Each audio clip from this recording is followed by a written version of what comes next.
आज हम लोग यूक्लिड एक्सियम और यूक्लिड पोस्टुलेट के बारे में देखेंगे। ठीक है, ये आप लोगों को क्लास 9 का 5 चैप्टर में मिलेगा। तो सबसे पहले हम लोग चलो शुरू करते हैं यूक्लिड एक्सियम्स। इसमें 7 यूक्लिड एक्सियम्स होते हैं। यूक्लिड एक्सियम्स या यूक्लिड पोस्टुलेट ये यूनिवर्सल ट्रूथ होता है, इसको कोई प्रूफ की आवश्यकता नहीं होता है। ठीक है, तो चलो फर्स्ट देखो। फर्स्ट एक्सियम है Euclid axiom, things which are equal to same thing are equal to one another. अगर कोई दो चीज एक ही चीज के इक्वल होगा तो वो दोनों इक्वल होगा। ठीक है, जैसे देखो ए और बी दोनों अगर सी के इक्वल है, ए भी सी के इक्वल है, बी भी सी के इक्वल है, तो ए और बी दोनों इक्वल होंगे। ठीक, पढ़ के देखो। मतलब अगर ए इज इक्वल टू सी है और बी भी सी के इक्वल है तो ए और बी इक्वल होगा। ठीक, समझ गए? ये था फर्स्ट एक्सियम था। और यूक्लिड का सेकंड एक्सियम देखो, if equals are added to equals the whole are equal. अगर कोई दो चीज इक्वल है, जैसे ए और बी इक्वल है, ठीक है, ये दो ए और बी इक्वल है, इसमें कोई सेम चीज अगर ऐड कर देंगे तो भी वो इक्वल रहेगा। ठीक है, ए और बी इक्वल है, इसमें कोई एक सेम चीज ऐड कर दो, माने A plus C is equal to B plus C, तो भी दोनों इक्वल होगा। ठीक है, फर्स्ट एक्सियम में क्या था, दो चीज अगर सेम चीज के इक्वल है तो दोनों इक्वल होगा। और सेकेंड एक्सियम बोला है अगर दो इक्वल में अगर सेम चीज ऐड कर देंगे तो भी वो दोनों इक्वल होगा। समझ गए?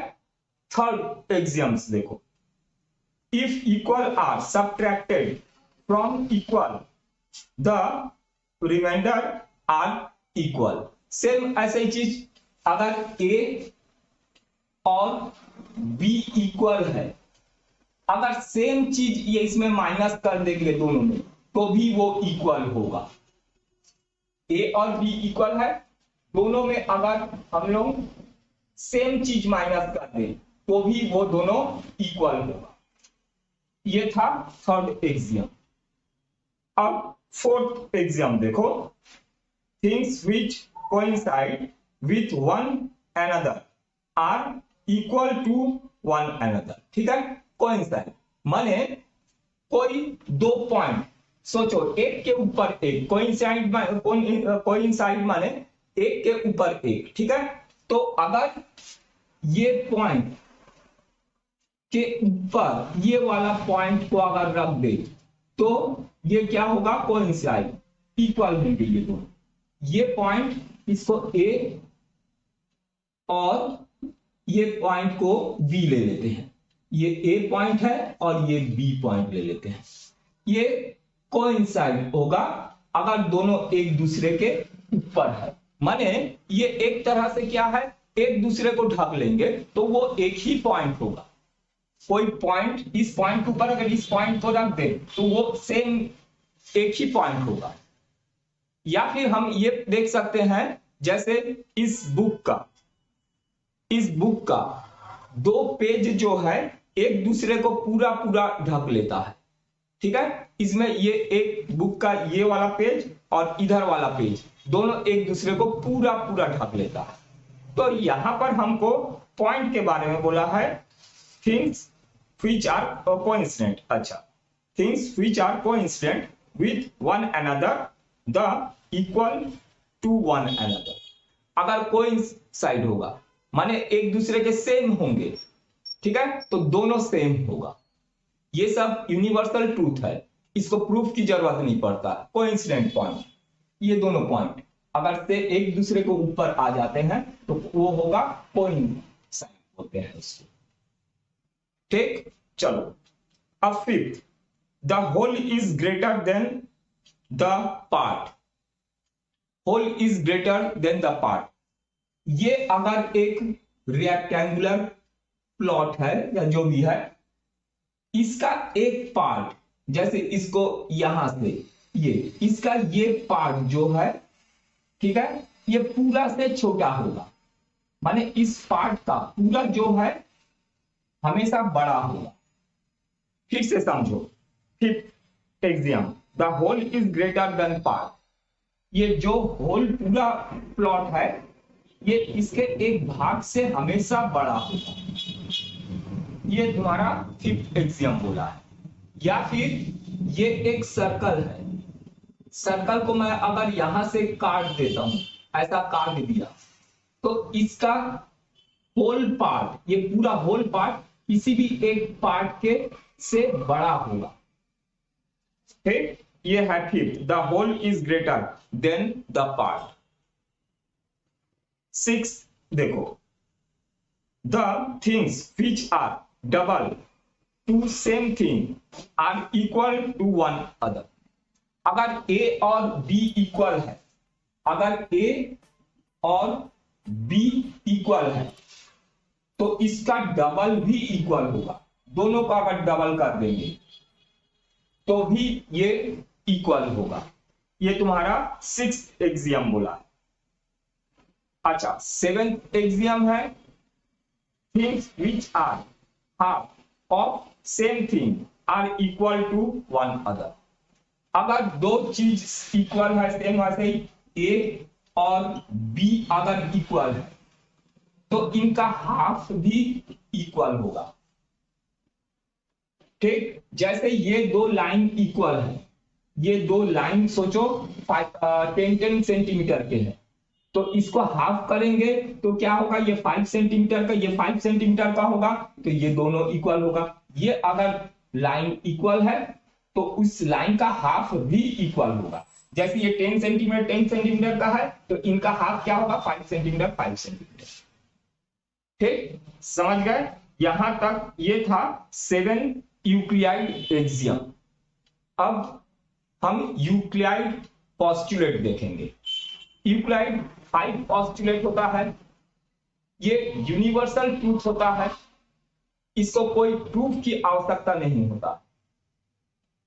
ठीक है, तो चलो देखते हैं यूक्लिड पोस्टुलेट। इसमें 5 पोस्टुलेट्स होते हैं। फर्स्ट पोस्टुलेट देखो, ए स्ट्रेट लाइन में be drawn from any one point two any other point. ठीक है, दो अगर पॉइंट्स हैं, दो अगर पॉइंट्स हैं, ठीक है, इसको ज्वाइन करेंगे तो एक ही स्ट्रेट लाइन हो। ठीक है, ए स्ट्रेट लाइन में बी ड्रॉन फ्रॉम, एक पॉइंट से दूसरा पॉइंट में अगर ड्रॉ करें हम एक स्ट्रेट लाइन को, तो उसमें एक ही स्ट्रेट लाइन बनेगा। ठीक है, समझ गए? देखो, एक पॉइंट से हम इनफाइनाइट लाइंस ड्रॉ कर सकते हैं, पर दो पॉइंट से हमेशा एक ही, वन एंड ओनली वन, एक ही लाइन पास होगा। ठीक है, अच्छा, सेकंड पोस्टुलेट देखो, a terminated line can be produce infinitely. एक लाइन को, सेकंड क्वेश्चन को अच्छे, ये पोस्टुलेट को अच्छे से पढ़ो। A terminated line can be produce infinitely, ये एक लाइन है। ठीक है, इस लाइन को हम लोग इनफाइनाइट तक प्रोड्यूस कर सकते हैं, इनफाइनाइट तक ले जा सकते हैं। सेकेंड पोस्टुलेट है ये, a terminated line can be produce infinitely. अब देखो third postulate, a circle can be drawn with any centre and any radius.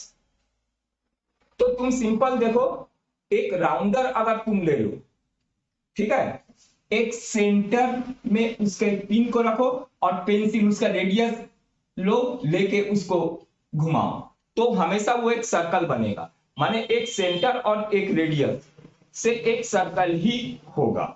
ये तुम्हारा थर्ड पोस्टुलेट में बोला गया है, ए circle can be drawn with any centre and any radius.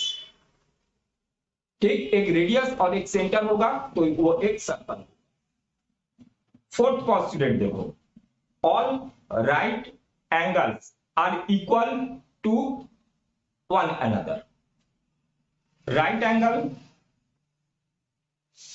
कोई भी राइट एंगल बनाओ, कोई भी राइट एंगल बनाओ, वो एक दूसरे के इक्वल ही होंगे। कोई भी राइट एंगल एक दूसरे के इक्वल होते हैं, यूनिवर्सल ट्रूथ है। अच्छा, फिफ्थ पोस्टुलेट, ये एक इंपॉर्टेंट पोस्टुलेट है, इसमें हमेशा कंफ्यूजन रहता है, तो फिफ्थ पोस्टुलेट को अच्छे से समझो। पहले फिफ्थ पोस्टुलेट को पढ़ो अपने बुक में। अब देखो fifth postulate, if a straight line falling on two straight line make the interior angle on same side of it taken together less than two right angle, then the two straight line, if produced infinitely, meet on that side on which the sum of angle is less than two right angle।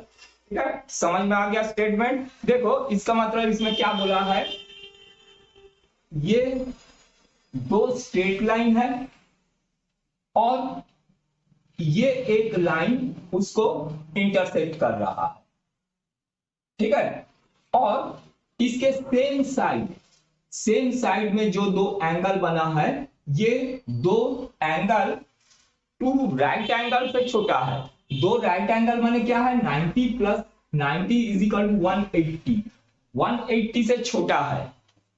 Same side के interior angle अगर 180 से छोटा है इन दोनों का सम, तो ये दोनों लाइन को अगर हम आगे बढ़ाएंगे इनफाइनाइट तक, तो वो कहीं ना कहीं जाके इंटरसेक्ट होगा। यही बोला है फिफ्थ पोस्टुलेट। अच्छा चलो एक ठो हम लोग और इसमें, ये तो फिफ्थ पोस्टुलेट था। अगर ये दो लाइन है, अगर ये एक लाइन ट्रांसवर्सल है, अगर दोनों का सम 180 के इक्वल है, अगर मान लो इसमें क्या बोला है, दो राइट एंगल से छोटा है, अगर दो राइट एंगल के इक्वल होगा माने 180 से इक्वल होगा, तो इसको अगर आगे बढ़ाएंगे तो ये हमेशा पैरेलल चले जाएगा, ये कभी ज्वाइन नहीं होगा। या फिर 180 से बड़ा है, जैसे इधर वाले दोनों 180 सम 180 से बड़ा है, तो इसको अगर आगे बढ़ाएंगे ये भी कभी एक दूसरे को नहीं मिलेंगे।